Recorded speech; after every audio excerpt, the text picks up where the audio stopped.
Morning.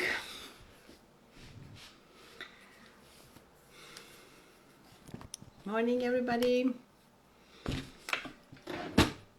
How is everybody doing? How is the full moon treating you? Woohoo! There you go. I invited Aistis. Come on. Is it okay, please? Okay. Yes. Yes. Hi. Good morning. Good morning. How are you? Hi, Georgiana. Hi, everybody. Hi. Do you hear me? Yes, I hear you perfectly well. Good morning. Welcome. Thank you for joining. I want to make sure that I pronounce your name correctly. So it's Aistis. Absolutely fine. Yeah, great. Perfect. Awesome. Awesome. So thank you for coming. I'm so looking forward to this.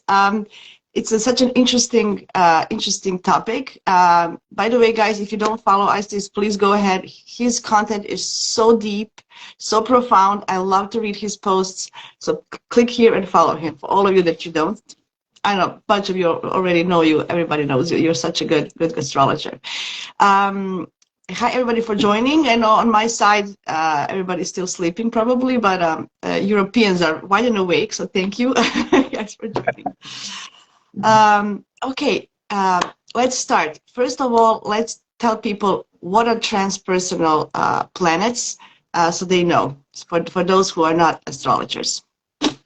So, hi, Yasmina, and thanks again for your magnificent invitation. I'm really excited to have this live because, at first I worried a bit and was, kind of anxious a little, but then I thought, you're a Gemini, so everything's gonna be fine and smooth. And I guess we're gonna have a great time and many interesting discussions. So, first of Absolutely. all, the transpersonal planets are sometimes also called the outer planets, because, well, traditionally, we have the personal planets, the Sun, the Moon, Mercury, Venus, and Mars, which sort of represent our, our personality, the different aspects of our personality, such as our values, as are represented by Venus, or the way we act in the world and seek what we want, as exemplified by Mars. So then we have Saturn and Jupiter, which are sort of so-called social planets, which are more about the society, the greater aspects of life here on Earth. And They're also called they're also called generational kind of planets because yeah, they represent the generation you were born into, kind of like your peers, your schoolmates, like they have the same transits at the same time. Yeah, sorry about that. yeah. Thanks for that.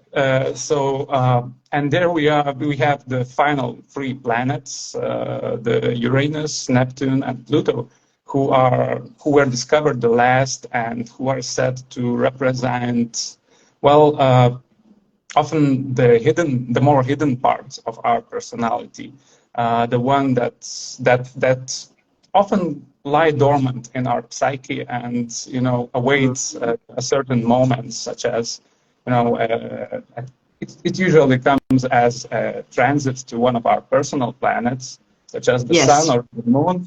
And well, when that happens, you certainly feel those transpersonal planets, and well, despite of their somewhat impersonal nature.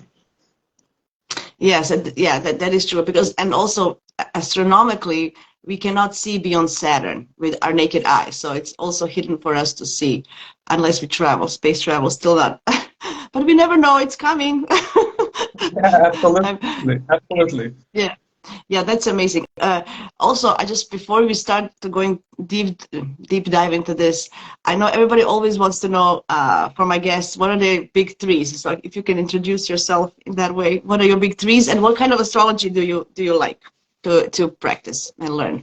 Well, my big three are Scorpio rising and double Sagittarius, Sun and Moon. See? So basically, That's Explorer. that. You're like a, that's what it is. Your mission is to explore with the Scorpio going deep. I love it. That's why you can see that through your posts really, really well. Awesome. Yeah, Cool. thanks a lot. Yeah, I had some idea, but it has left me, so maybe it will come It's back okay. later. No, I was thinking, are you more a traditional or a modern astrologer? Oh, Where do you see yourself? Yes. actually, I started off as a modern astrology.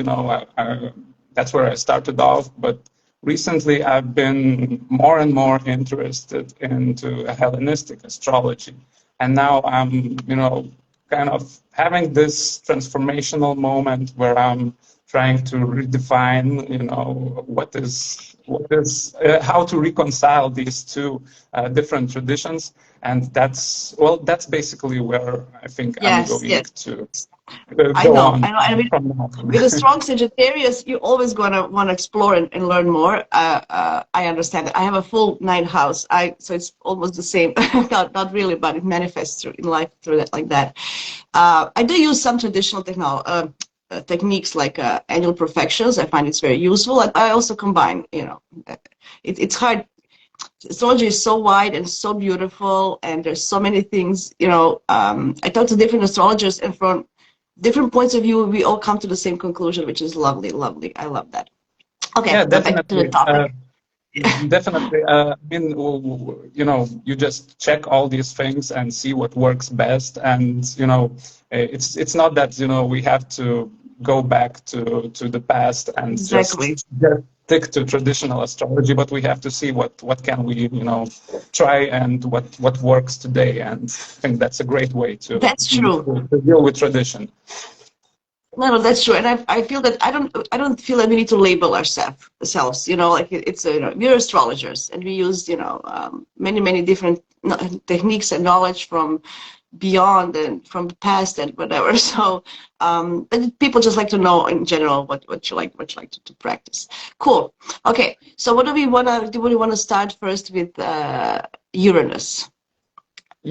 Yeah, sure. That would be very fitting because, well, first Uranus was discovered first, and then Hmm. it's sort of, still closest from these far planets. So it really makes sense to start from Uranus. So it was discovered in the second half of the 18th century, and its discovery more or less coincided with these huge political shifts that were happening mainly in the United States and in France.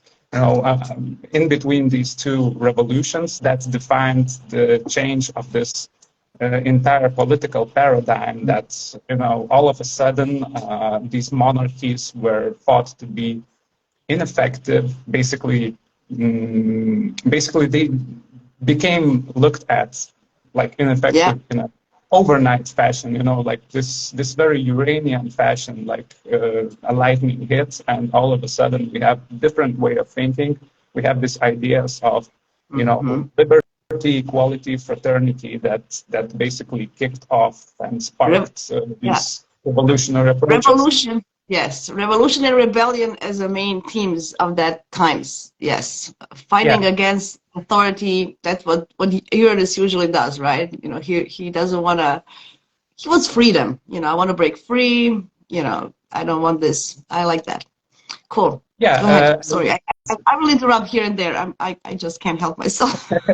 yeah. That's fine. That's fine. And I think it's also it's only one half of the entire deal because the other aspect that happened during this time was this massive technological breakthrough, which also is one of the main things when we speak about Uranus is like this massive leaps of technological advance. A lot of factories, all kinds of inventions that we are still using today basically Absolutely. began during that time when Uranus was discovered. Absolutely. Yeah, that's amazing. So it's all about future, about thinking outside of the box, about, problem solving, troubleshooting, innovations, like many innovations came at that time as well. Yeah. So how would you say, because it's a change bringer, it's a shocker. how would you say, how does Uranus affects us on Earth as a nation, and then maybe personally when we have effects, what happens? What can we expect when it hits something like one of our personal planets? Well, the thing about Uranus is that it's the least possible to, prognose and Yeah, expect because of its very unexpected nature. You never know where the lightning bolt strikes, and you can only, and that's why I believe it's very important to, get to know your chart, like how Uranus acts in your chart, and to kind of take a look at it, take a close look at it, and think about in which ways it could manifest, like at looking at the aspects that it makes to other planets, of yeah, course, its house and sign placement. You can sort of get the basic idea what's gonna happen. For example, I don't know if you have like, for example, Uranus Sun opposition. So I do believe it might manifest as sort of the need to rebel yes. against this kind of against kind of setting this strict definition of your personality and ego. So it can be like a fight in between these two poles or something like that. Yeah, I always say to with Uranus, when you know that it's coming and approaching, you have to kind of get on the ride with it, because if you resist, it's just going to be harder. So it's better to embrace it. And I know for fixed signs, Leo, Taurus, Scorpio, and Aquarius, it can be harder to embrace Uranus. I know many of my friends and clients, they have a lot of fixed energy. When the Uranus hits them, it's very hard on them. Like for me, I'm very mutable. I kind of embrace it. Oh, Uranus, let's go. I know it's going to be a roller coaster, and I kind of go with it. So it also depends on what kind of chart you are, what kind of personality, how it takes it. But overall, I would suggest people just embrace it. Don't fight it. It's much easier. Yeah, with Uranus, you have to adapt. We have to go with the flow and see what happens next. Because if you have a plan, Uranus is sure to disrupt it. It's his job. Yeah. So yeah, so depending on what area of life it happens, it can be something, unpredictable and all of a sudden kind of a thing. I know I got married when Uranus was transiting my seventh house, for example. So and it was really fast. It was like a fast decision. We did it like in a month. Like let's do it, did it. So that's kind of a thing that you can.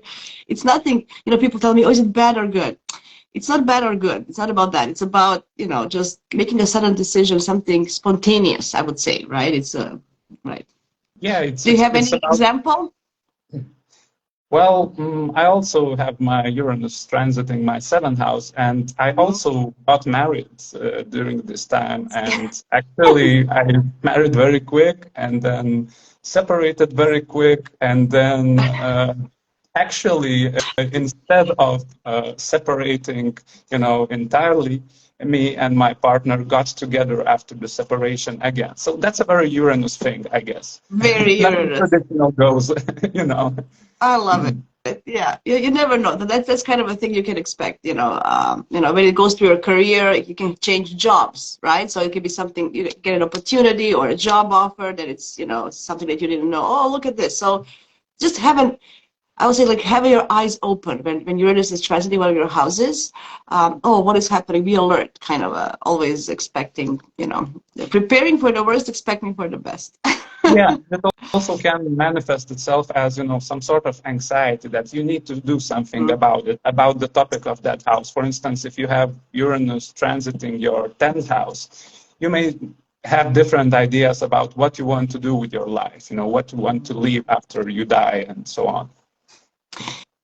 Also, yeah, I want to mention so Uranus has a cycle of 84 years going around the sun. So if he opposes your natal Uranus, you're about 42. And this is when people call it a middle life crisis. Why? Because you want to break free. You want to, you're rebelling against yourself and the way you live, let's say. So many people change careers or get divorced or have like a major changes in their lives just because Uranus is kind of itching them, like, oh, I need to do something.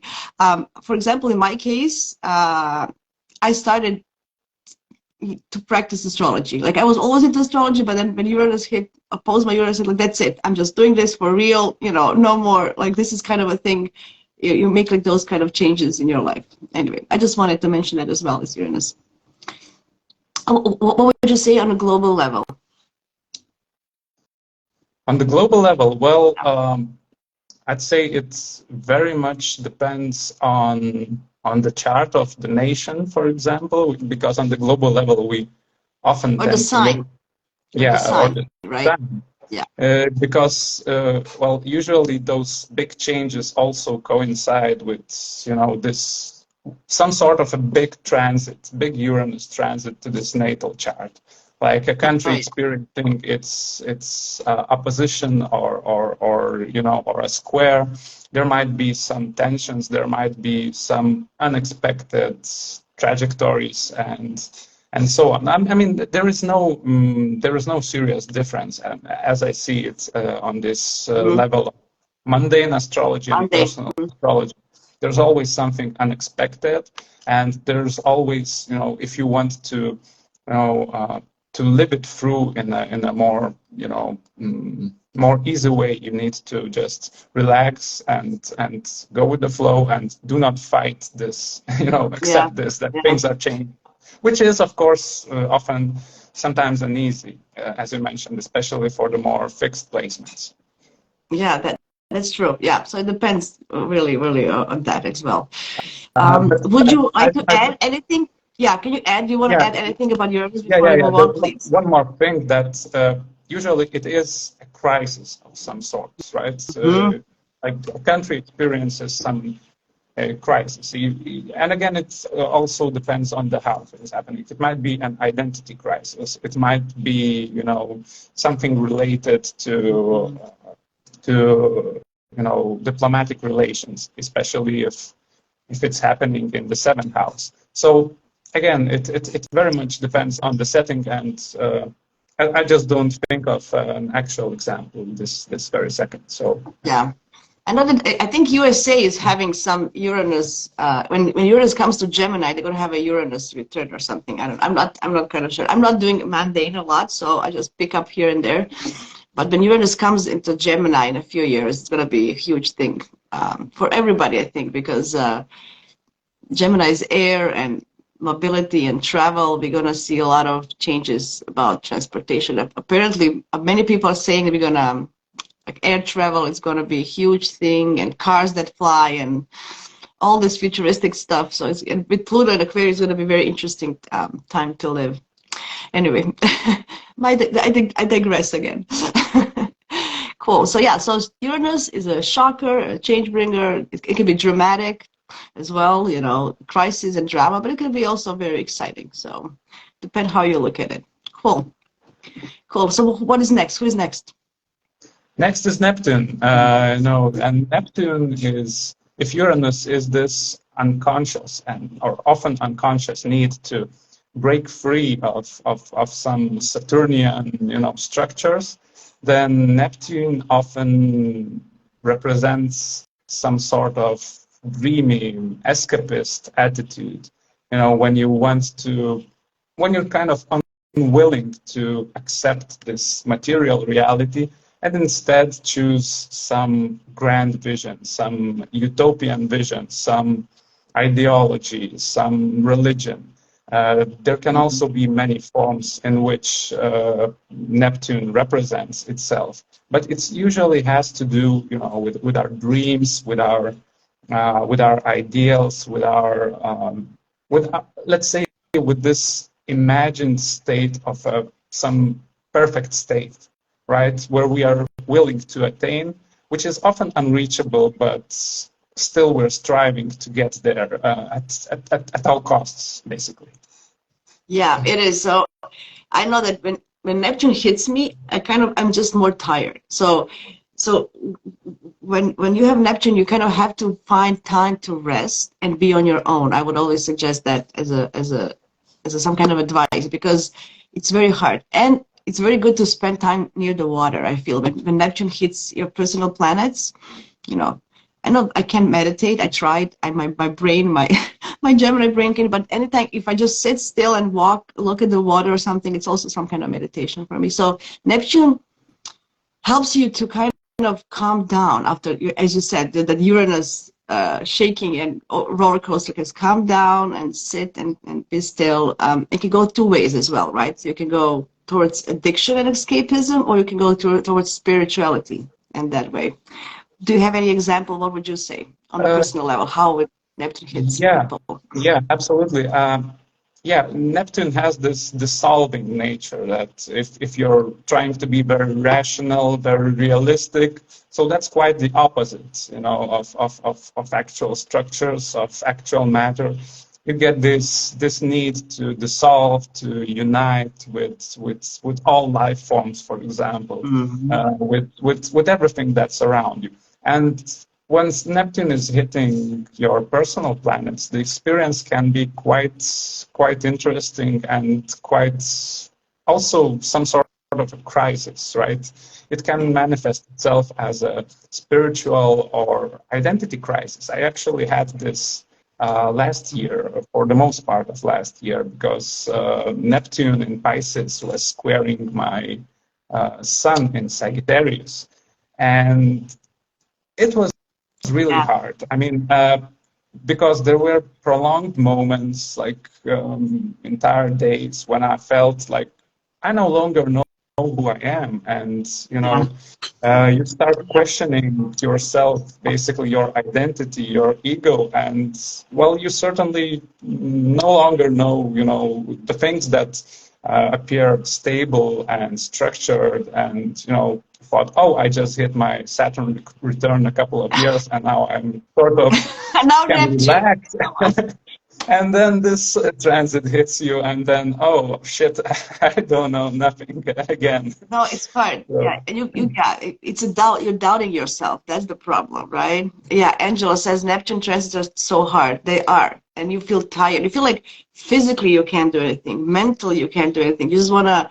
That's why, you know, if you don't embrace it, as I say, if you fight it, then you can escape. You know, alcoholism, drugs. People with strong Neptunes really need to pay attention. It's very hard. I know it's not easy. It's easier said than done, right? You know, so going towards spirituality and finding, you know, higher meaning and stuff like that can help you in a way, but it's hard if you. Yeah, I know. So, what would you say as an advice to people who have hard Neptune transits? Yeah, basically I can just repeat what you just said, because when that square was hitting me the hardest, that were the moments when I got interested the most into astrology, when I started digging really deep, when I started, you know, because actually, yeah, you know, I felt tired, I felt unable to concentrate, I felt like unable to do any mental work, which is the most of my work is mental work, and I was basically just procrastinating. And yeah, the thing that another good word. Another great word for Neptune in transits. Yeah, yeah, whatever you said. It's a good one. Yeah. See, Angela says, "Be careful not to fall into a cult." Yes, that's also because you're looking to escape from that, you know, pain that you like. It's a pain as well, because it is painful to don't know who you are, where do you belong, what do you need to do, and then you find a meaning outside of yourselves, which is usually, it's always within us, right? Not without. When we're filled with doubt in ourselves or in our surroundings, it is very easy to get, you know, caught and entangled in these various spiritual ideas, because there, you know, with Neptune in Pisces, there are so much spiritual gurus, and you just don't know which one is true, which one is fake, and you have to be really careful, especially during these transits, so as not to fall into this trap. That's true. That's true. Yeah, I also people with strong Neptunes in their charts, I would suggest they need to kind of find a way to get in tune with their intuition, because it's very strong. So just trust yourself, trust your intuition. And you also have to kind of practice to get to listen to her. It's not going to come, you know. So Also a great tip. I don't know. It's hard with Neptune. Personally, Neptune is, as it is, the most, for me personally, most foggiest of all, and I'm still trying to understand what what the meaning of Neptune is, because it's so you know, it's not solid, right? It's not mental. It's so logical with the Gemini, so it's total opposite from, from, it's a more an emotional and spiritual realm. Yeah. Yeah, Yeah. Okay. the metaphor of fog is very fitting here because, well, Neptune in Pisces is great for all kinds of creative activities, because at the time it was, it is still transiting my fifth house, and I really benefited from it creatively. I wrote a lot of poems during that time. So basically, Nice. poetry and astrology, that was what I Beautiful. was into. But mostly, Beautiful. my other outlets suffered a lot during this time, definitely. But, well, again, you just have to embrace it and try to find ways to help yourself to go through it. Because the good thing about these Neptune transits is that they transform you in a sense, in a different way than, for example, Pluto transforms. But these Neptunian transits, the personal planets, also transform us in a way that, we dissolve, we let go of these outdated ideas, and we kind of become more empathetic to our Yes. environment. We absorb stuff from our surroundings, more readily. So yeah, that's another thing that Neptune does. I feel it's hard because for people who, who have a lot of fire, or, like they want to do stuff, and then it's like all of a sudden they need to stop. There's nothing to do, or, just go be a creative. Like, what does that mean? Like, what am I supposed to do? Like, it's hard, but that's why it's important to know your chart and know this thing, so you don't force it, because if you fight it, it's so harder. Guys, I know it's so harder when you just fight it. So it's hard. What does Angela say? Homeopathic remedy. Clematis is a bag flower remedy. It's for Neptune transits to ground you. Oh, that's nice. Haven't heard Yeah, of I it. know. Yeah. Um, there's a great astrologer, Kira, from Australia. She does a bunch of those suggestions for health as well. Yeah, thanks, Angela. That's a great example. Yeah, so find another way to channel that energy that you have in yourself. Oh, Hannah says collective unconscious symbolism, mythology, dream interpretations, deep renewal, and solitude. Exactly, Yes. solitude. Yes, that's what it is. You need to kind of be with you, and it's a good time to get to know yourself. It's hard if you're dependable, but But yeah, I mean, you cannot resist it, right? You just feel this. I also felt this absolute need for solitude, like take it however you can, because it just, you cannot escape. The funny thing is about it can bring escapist tendencies, but you can't escape these hard Neptunian transits. no, any of them. Yeah, you just can't. You kind of have to. Yeah, I personally find that it's easier for me to just be by the water.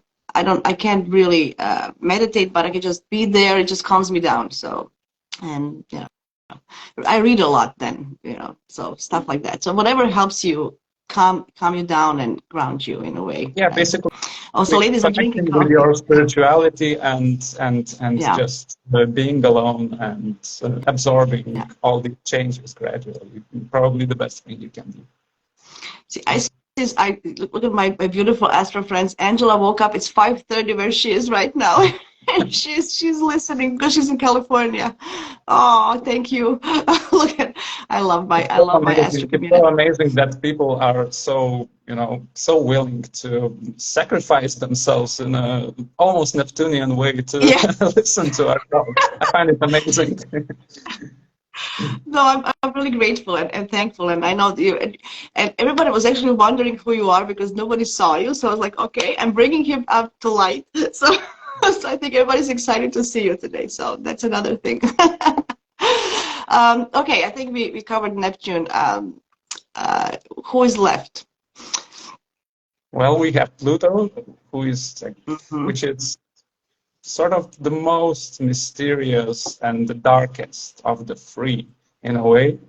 Pluto brings transformation into our lives, and it's rather dark. It's connected to our shadow side. It's connected to our fears. It's connected to our striving for power or fear of power, or fear of power structures.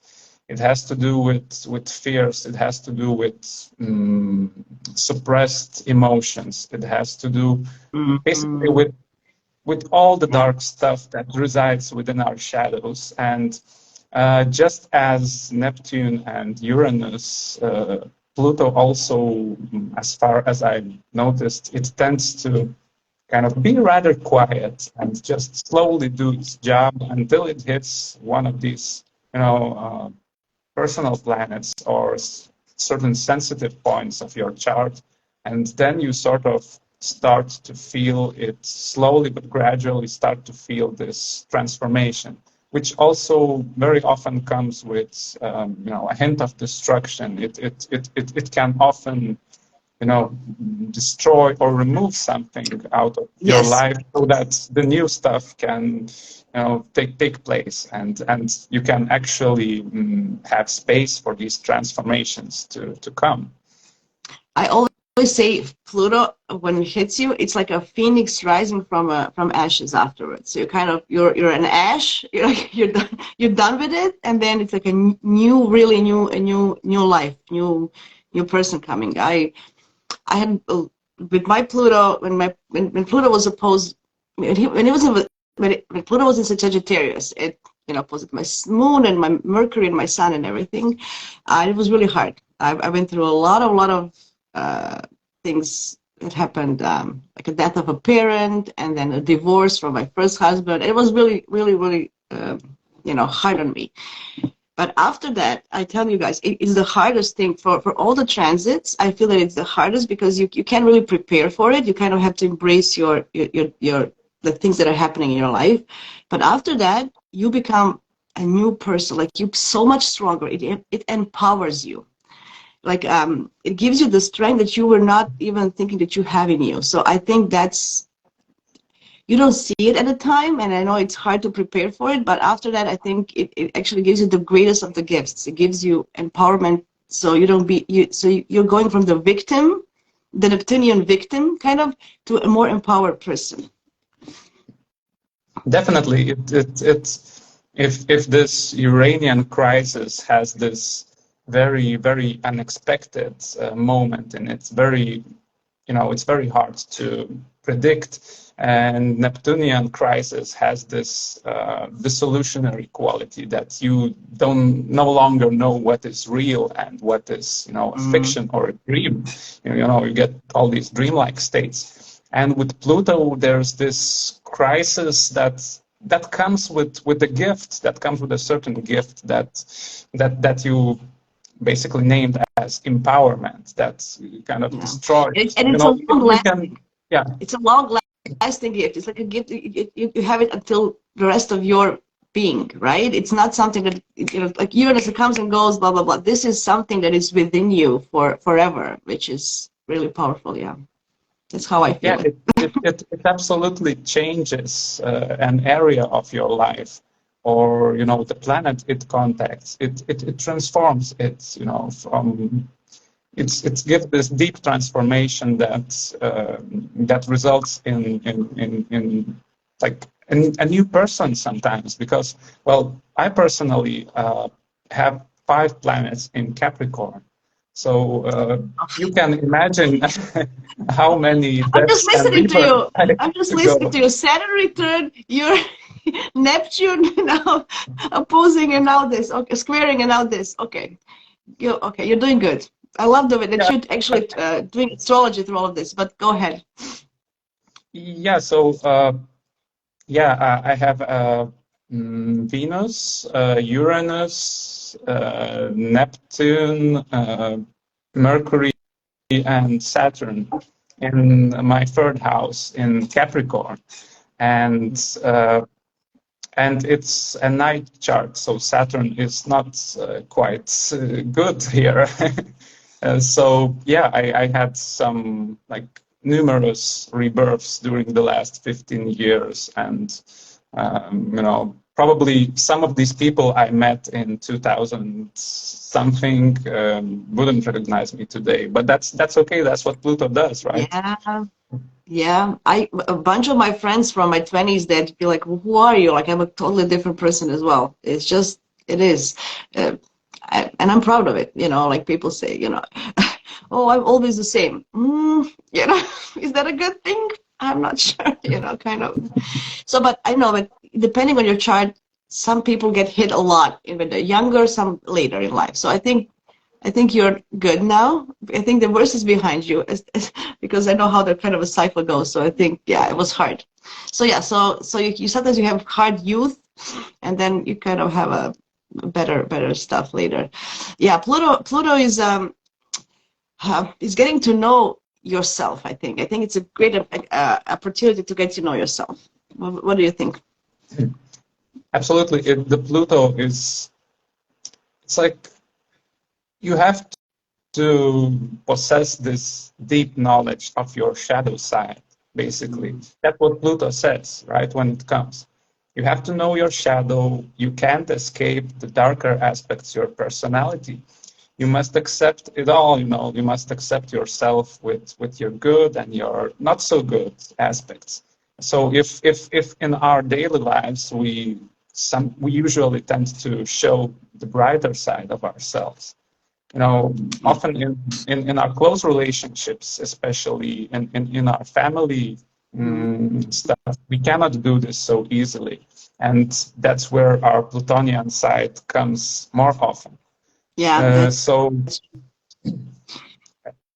and also don't when Pluto hits you, don't be afraid to ask for help because it's hard to be alone then. I would recommend therapy, any kind of therapy, whatever you find that it's comforting for you. Just I think I believe for hard Pluto aspects we need help sometimes because it's hard, right? So you know, I would recommend therapy, any kind.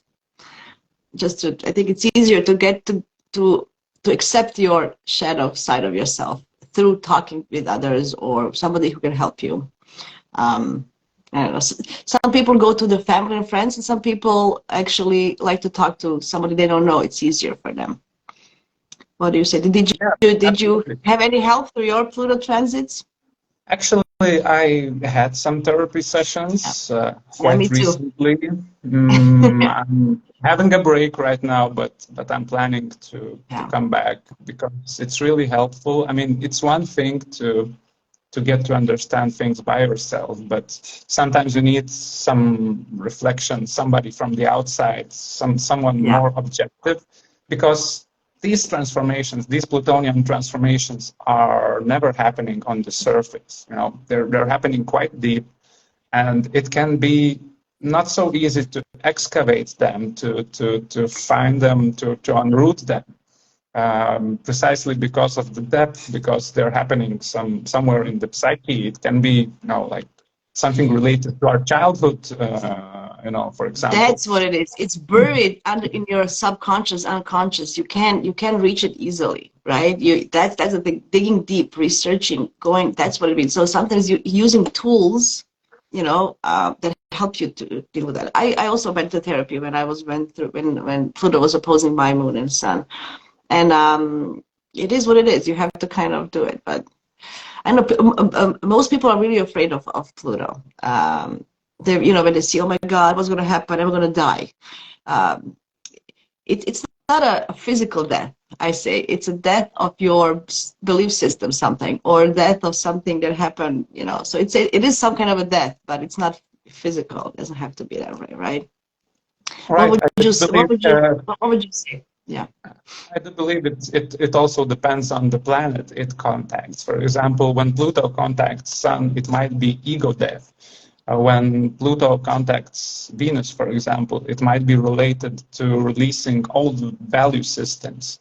Mm-hmm. If Pluto comes and meets Mercury, for example, or when what happened to me, I actually, that was the moment when I started writing poetry, more or less, and it sort of activated my Mercury, which was, for a very long time since childhood, it was very, suppressed. It was hard to express myself and so on. And all of a sudden, I began, writing stuff, which was kind of unexpected. So, I love that. I love that. That you see, you kind of find a way within you how to do it, right? If you listen to yourself, what Angela says, when Pluto was on my solar return ascendant, it felt like I was physically dead, no exaggerate. Yes, yes, I understand. So she's not exaggerating. That's true. I know. But I do feel that you become a kind of stronger, more empowered person anyway. So afterwards, so definitely, the Pluto always, as you mentioned, people fear Pluto, but that's often what Pluto does is it forces us to face our deepest fears, right? There's no escape. We're kind of facing these nightmares, and then we're asking what's next, and it usually is some sort of death, like a little death that you get to experience in order to build some stronger structures. For example, like I think of the Tower card in the tarot when thinking about Pluto, right? There's something has to be destroyed in order for something new to be built. Yeah. Also, many people just leave your life. You kind of purge that, because it's also Pluto is purging and cleansing, right? So you kind of like clean your relationships as well, if it hits Venus, right? Always people, many of my clients go, oh, we're not going to meet somebody. Like, I don't know when you're going to meet somebody, but I know that if you still hold on to your past and to people from the past, you won't have space for new people to come in, So that's also, Pluto helps you with that as well, right? That's true. So what you mentioned, basically all kinds of control issues that people tend to do. Control. It often comes with having retrograde Pluto, but not necessarily. A lot of stuff depends on the actual chart. But these control issues can also be like something that we need to confront when Pluto hits us. Yeah. Letting go of control. We have a comment. It says, huge realizations and transformations facing my shadows with Pluto transiting my first house in Capricorn. See, there you go. So somebody who has the same issue with Capricorn like you. Yeah.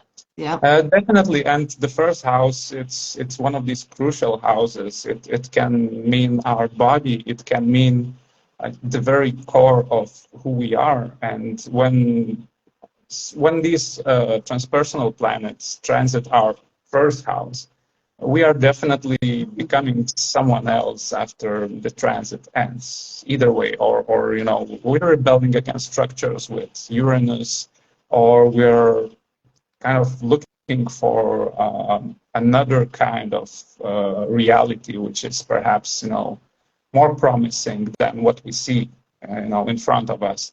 Or with Pluto, we have this absolute transformation of ourself, of our personality, which can result in, I don't know, in new hobbies, in new life direction, in new partnerships, in it also, I totally agree. And it depends where you have those planets in your chart. Where is your Pluto? Where is your Neptune? Where is your Uranus in your chart? Natally, in which house and what aspects does it make? So if, depending on that, you're gonna have transits easier or harder. You're gonna kind of embrace them in a way that if you know the feeling, the energy, it's gonna be easier when the transit hits. If unlike, like, for example, that's how I feel, right? So I have Pluto natally in my first house.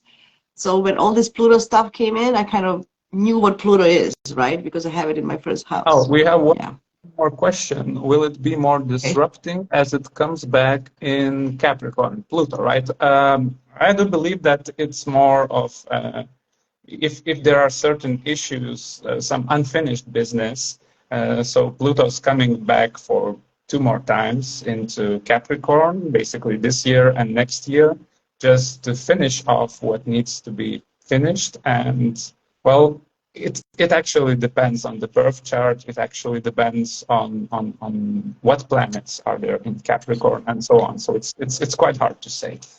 Yeah, I feel globally on Monday level, I feel it might destroy some structures that we are used to, like governments or whatever. I feel that it might, because it's it's the 29th degree, it's the hard degree. So I think we're gonna feel it more on the global level. It's gonna kind of restructure some things. You had an opportunity to change, you didn't. Now, kind of a thing.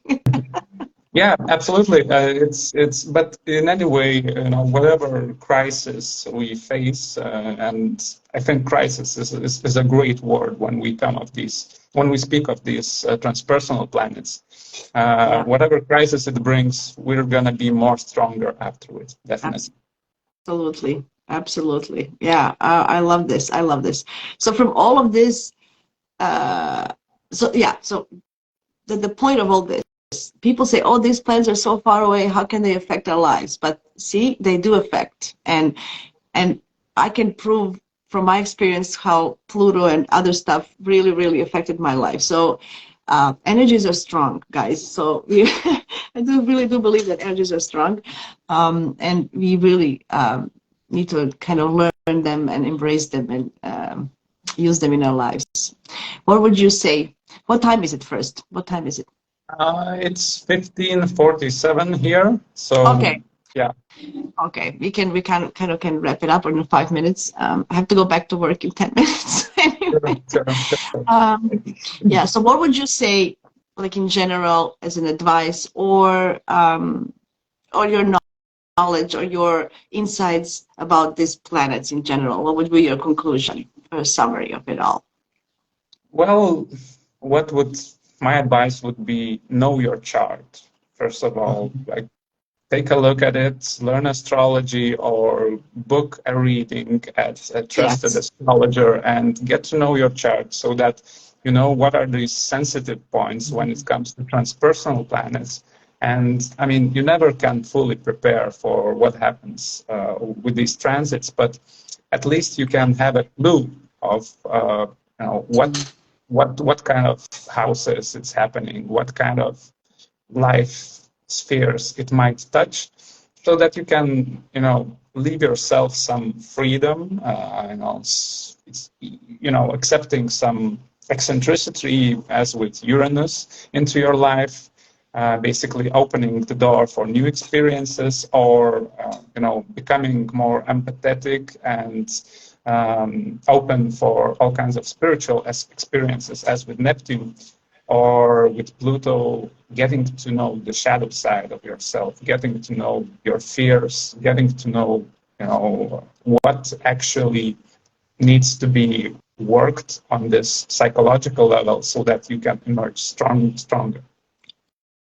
Beautiful. This is such a beautiful summary. I love it. Do you want to write poetry about astrology? I was just thinking about it. It could be a great idea. Astrology poems. I think. That's a good idea. Never tried it, but who knows? Who knows? Yeah, I think, because some people learn through verses. You know how the old astrologers, they were actually writing in verses, so because it was easier to remember. So I'm just thinking about maybe because I loved how eloquent you are and how beautifully you summarized the whole topic. Thank you so much. I really enjoyed this. It was nice to meet you in person, and I know many people were looking forward to meet you in person. So don't be a stranger. We can do a nice again. I would love it. I really enjoy talking to you really much. Thank you. I really enjoyed our time together here. I would also love to to meet on some other talk and discussion. Yes. Absolutely. What Absolutely. else? Yeah. I mean, just it was a real pleasure, and I think I really hope that people enjoyed it too. Yeah, I think they did. They were interactive. Thank you so much, everybody, for joining and waking up early and making time for this. I'm so grateful for every and each one of my guests here with their knowledge and willingness to share their knowledge and experience. Thank you so much, Isis. I really I'm glad to meet you. All the best. Thank you, everybody, and talk to you soon. Bye. Thank you so much. Bye.